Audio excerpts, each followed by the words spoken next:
Hello and welcome to this lecture on section 37.4 on regulation of hormone production.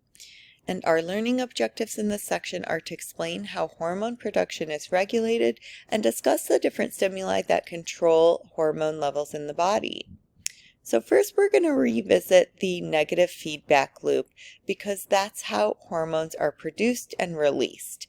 And we're going to see that when we have a stimulus, and it doesn't matter if it's internal or external or both, we are going to have that substance released. And then as that substance is going to reach its homeostasis level, it is going to then carry out the effects that we need.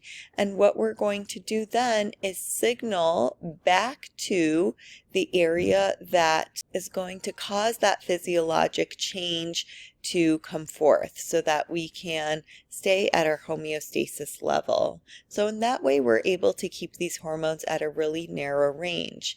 Now, in order to stimulate these hormones to be synthesized or released, we go through 3 different mechanisms, and these are called endocrine reflexes.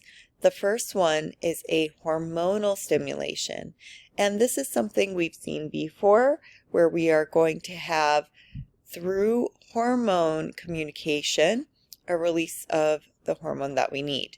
So over here at the hypothalamus, we would release a thyrotropin releasing hormone that would travel to our anterior pituitary gland and tell it to release TSH, our thyroid stimulating hormone, which then travels to our thyroid gland and tells it to synthesize and release thyroid hormones into the blood. And so in this way, our gland cell is releasing the hormone when another hormone binds to it. The other type of stimulation is called humoral stimulation. Now, when you see that word humor, we don't want to think ha-ha humor.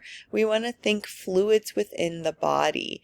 And so within this type of stimulation, the gland is going to release the hormone when there is a certain change of levels of a nutrient or an ion in the blood. So the example here is going to be our pancreas, and when we sense that we have a high amount of blood glucose, we are going to release insulin so that we can take the increased glucose levels and put them into our cells to lower our blood glucose levels.